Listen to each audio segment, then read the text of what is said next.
السلام علیکم ورحمۃ اللہ وبرکاتہ۔ میں ہوں آسیہ اور اسلام ود آسیہ چینل میں خوش آمدید کہتی ہوں۔ آئی ہوپ کہ آپ سب ٹھیک ٹھاک ہوں گے۔ میری اللہ پاک سے دعا ہے کہ اللہ پاک آپ سب کو اپنی حفظ و ایمان میں رکھیں۔ تو آج کا ہمارا لیسن ہے سورۃ البقرہ پارہ نمبر 1 اور آیت نمبر 28 کا ترجمہ اور تفسیر کریں گے۔ لیسن کا آغاز کرنے سے پہلے آپ سے ریکویسٹ ہے، اگر آپ چینل پر نیو ہیں تو چینل کو سبسکرائب کریں، بیل آئیکن کے بٹن کو پریس کریں تاکہ ہماری آنے والی ہر نئی ویڈیو کی نوٹیفیکیشن آپ تک پہنچ سکے۔ تو آئیے ہم اپنے سبق کا آغاز کرتے ہیں۔ بسم اللہ الرحمن الرحیم۔ اللہ تعالیٰ کے نام کے ساتھ شروع جو بڑا مہربان اور نہایت رحم کرنے والا ہے۔ آیت نمبر 28 کی تلاوت فرمائیے۔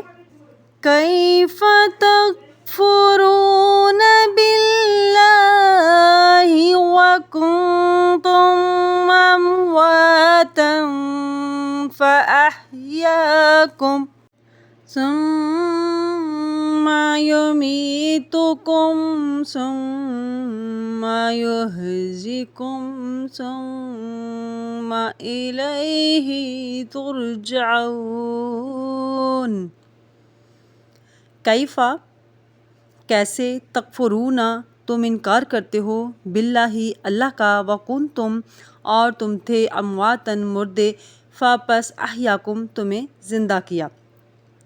کیفا تکفرون باللہ وکنتم امواتن فاحیاکم، بھلا تم کیوں کر خدا کے منکر ہو گئے حالانکہ تم مردہ تھے، اس نے تم کو زندہ کیا۔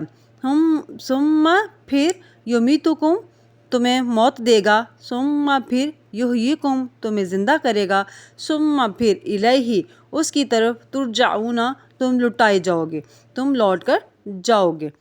ثم یمیتکم ثم یحییکم ثم الیہ ترجعون، پھر تمہیں مرے گا اور پھر تمہیں جلائے گا یعنی کہ زندہ کرے گا اور پھر اس کی طرف لوٹ کر جاؤ گے۔ اور اس آیت کا پہلی آیتوں سے چند طرح تعلق ہے۔ ایک یہ کہ اس سے پہلے توحید اور رسالت اور کتاب اللہ کی حقانیت کو دلائل سے ثابت فرمایا گیا۔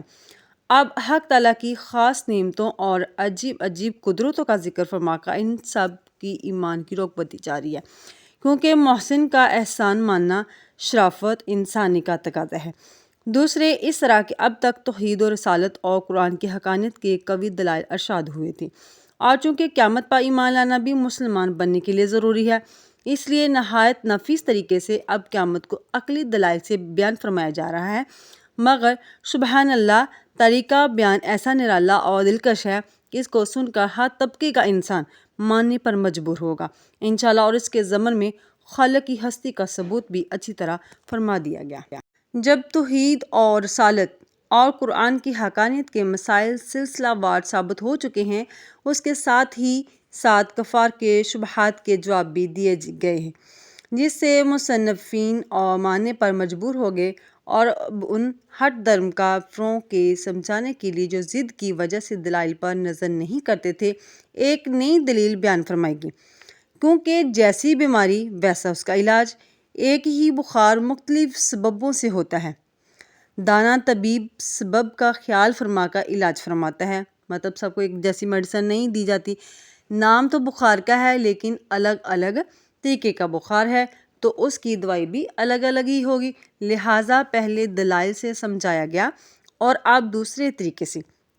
اس دلیل میں رب تعالیٰ کی نعمتوں کا بھی ذکر ہے اور اس کی رحمتوں کا بھی، اور پھر انسان کی بے بسی و بے بسی کا بھی تذکرہ ہے، انسان کی بے کسی و بے بسی کا بھی تذکرہ ہے، اور اس کے ایک حالت میں نہ ٹھہرنے کا بھی۔ انسان کبھی بھی ایک حالت میں نہیں ٹھہر سکتا، مطلب ایک ہی بار اس کو اگر خوشی ملتی رہے تو بھی وہ اس سے نہیں ٹھہرتا، وہ بور ہو جاتا ہے۔ اگر ایک ہی بار اس کو غم ملنے شروع ہو جائیں تو بھی وہ پریشان ہو جاتا ہے۔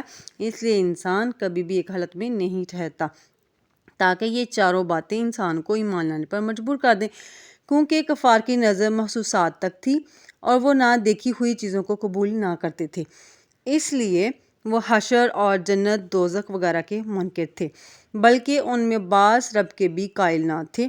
اس لیے پہلے ترتیب وار ان محسوس حالتوں کا ذکر فرمایا گیا جن کا کوئی انکار نہیں کر سکتا تھا، اور پھر ان کے ذریعے ان چیزوں کو ثابت فرما دیا گیا جن کے وہ منکر تھے۔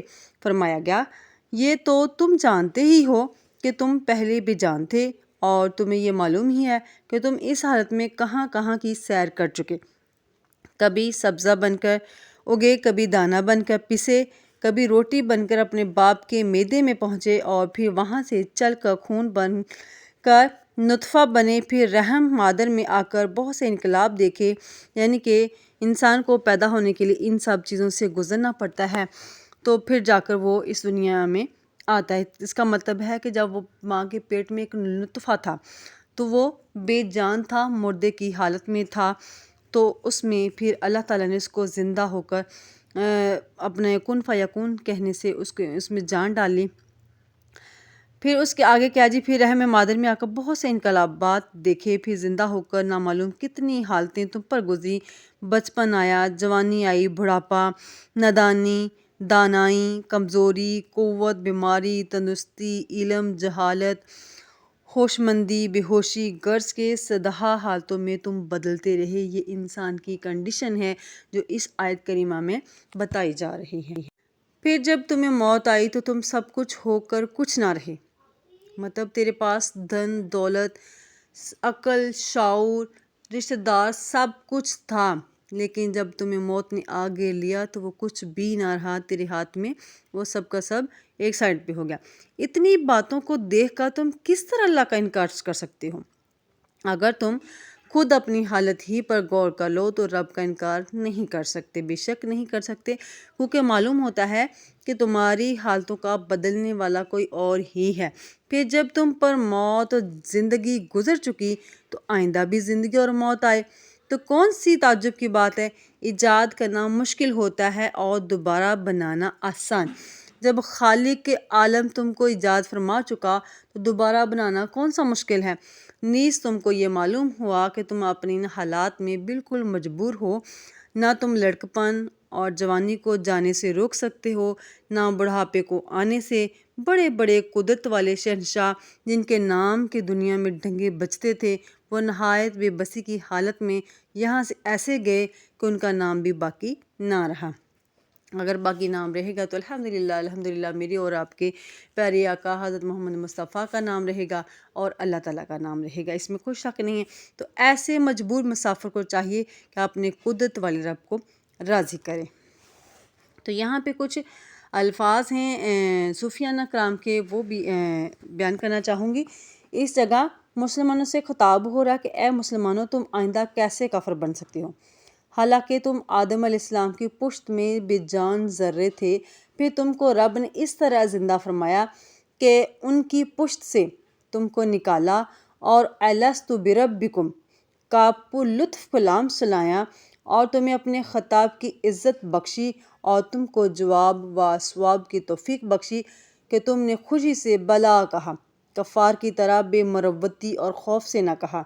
پھر تم کو اس طرح موت دیتا ہے کہ عالم ارواح سے عالم جسام کی طرف منتقل فرماتا ہے، پھر تم کو انبیاء کرام اور آسمانی کتابیں بھیج کر دوبارہ زندگی بخشتا ہے، اور پھر تم اسی کی طرف بے اختیار لوٹ کر جاؤ گے۔ یہ خطاب انبیاء کرام سے ہے کہ اے پیغمبرو، تم معصوم ہونے کی وجہ سے کبھی خدا کی نعمتوں کا انکار نہیں کر سکتے ہو، اس لیے کہ تم پہلے آدم کے پردے میں تھے، پھر رب نے تم کو نور عنایت کے پانی اور دست محبت سے خمیر فرمایا، پھر اس کو نور سے منور فرما کر زندگی بخشی، پھر جمال کے مشاہدے سے جدا کر کے تم کو موت عطا فرمائی، پھر وحی کے ذریعے نور سے منور فرما کر زندگی بخشی، پھر جذبات حق کی کشش سے تم رب کی طرف ہی لوٹو گے۔